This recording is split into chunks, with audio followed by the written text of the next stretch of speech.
Hi there, welcome back to the channel. In today's video, I want to talk about the 4 quadrants of learning anything. So on this channel, I mostly focus on language learning, but in reality, when we learn anything, we tend to always go through the same process. So the process I will describe to you follows 2 different continuums. One is about competence, so how well you're able to do something, and the other follows consciousness, so your awareness of how well you're able to do something. So the 4 buckets are unconscious incompetent, conscious incompetent, conscious competent, and unconscious competent. So let's go through these one by one. So in the first one, you are unconscious and you're incompetent. I'm going to use the example of a leader, say a CEO of a company, to illustrate the point. So an unconscious incompetent leader is somebody who thinks they're great at leading an organization, but in reality, things are going horribly wrong. The employees hate working there. The customers don't want to buy the products. Maybe the logistics of how they run things is just totally broken and the system isn't working. Things aren't getting through. Nobody knows where the money's going. Like, this is a really incompetent leader, okay? But if it's an unconscious incompetent leader, this leader thinks they're just so great and like everybody just loves me and I'm doing a wonderful job here, right? Unconscious incompetent. I imagine many of you have met people like this, and if you haven't, you've certainly heard about it. Okay, terrible place to be, unconscious incompetent. So let's say that company sends out a survey to their customers and their employee and they get the results back, and then they learn everybody hates working here and everybody hates working with us, okay? So then they wake up and they're like, oh my God, we are awful. So that at that point they would become conscious of their incompetence. So now they have awareness that they're terrible leaders. And if they decide to work at it and they do in fact improve, let's say they hire consultants and business coaches and they get in new staff who have better skills and better management to manage those staff, and things just start improving, and suddenly, like say 2 years later, they send out another survey, and by and large the employees are happy and the customers are also satisfied and people like working there and like working with them, and there are no major problems anymore. Then they will have moved into the conscious competent bucket. So in this world, things are working really well, but we also have to think about how it's working. Like, we're making a concerted effort to make sure things work well. That is conscious competence, okay? The last bucket would be unconscious competence. This is also an excellent place to be because in this world, the CEO just runs things really well, and by and large things work out really well without anybody having to think too hard in terms of how they do their job and the decisions that they make. Things just work, okay? Unconscious, yet still competent. Also an excellent place to be. So now let's take this framework of thinking about the learning process and let's apply it specifically to language learning. So an unconscious incompetent person, that first bucket, might be somebody who has never even heard a language exists. There are a lot of languages that only a small number of people speak, and even though I've studied this topic a lot, I haven't heard of all of them. I would be unconscious and incompetent in any of those languages I've never even heard about, for obvious reason, right? Another version of unconscious incompetent is somebody who thinks they're good at speaking a language, but they're actually terrible at it. And you've probably met these people before where if a person who doesn't know that language at all hears them use it, they might think, ooh, wow, that person's great at it. Ooh. And then a native speaker hears them, they're like, oh my God, stop. Like, because they can't understand them, and it's just so like painful painful to have to like interact with this person because this person thinks they're amazing and they're far from it.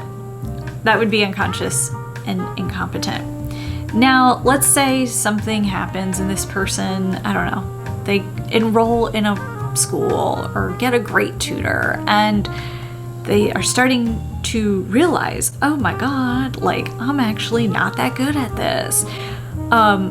That person would now be conscious of the fact that they are incompetent.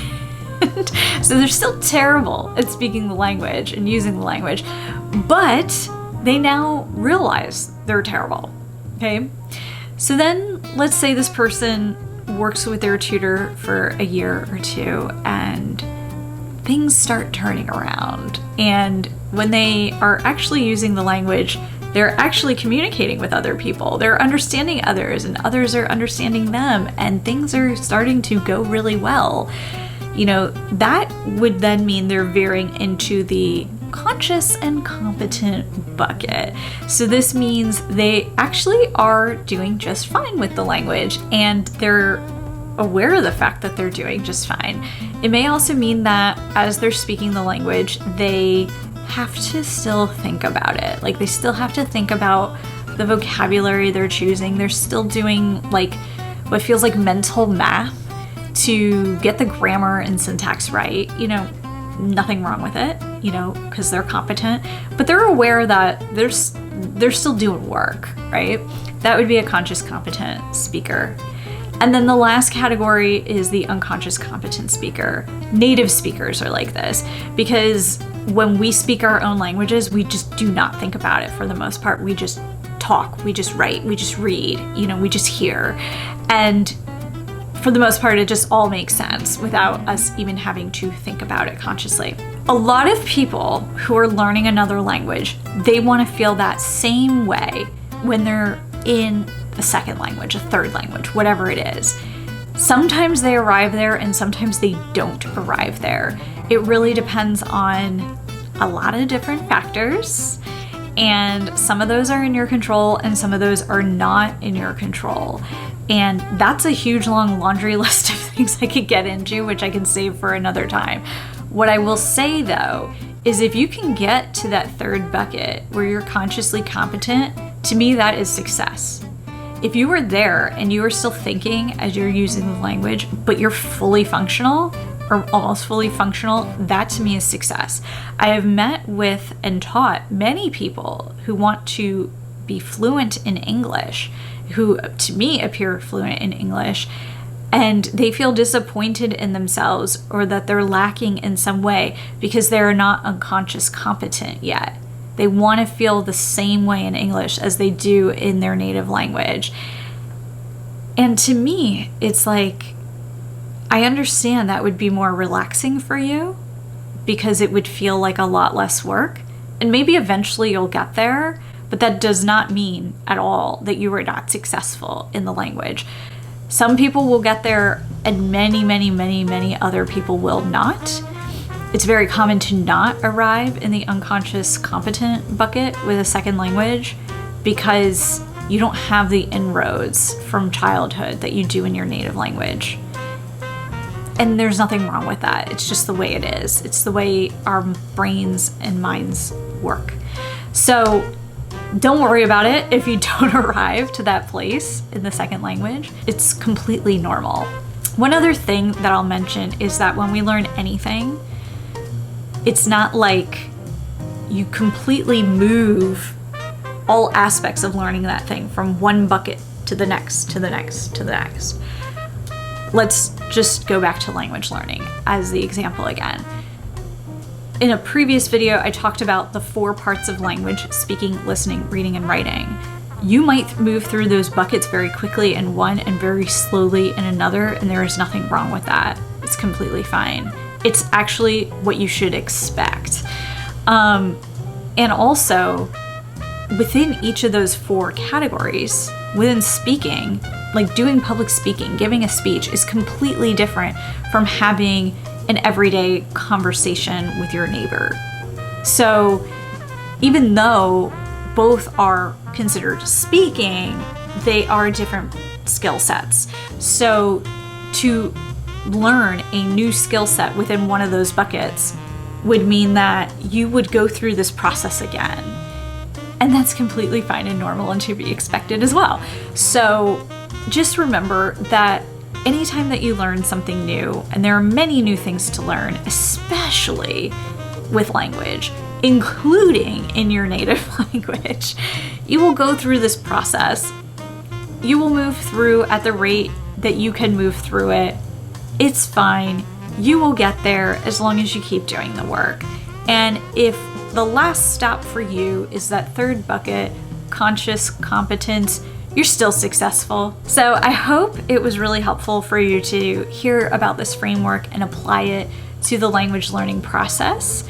If you have questions for me, definitely leave them down in the comments below. I want to hear how you're thinking about this. I would love it if you apply this to your language learning process, to self-reflect and think about how you're doing. Because when you are able to identify where you are in the process, you're better able to decide where you want to go next or what you need to do to get to the next place.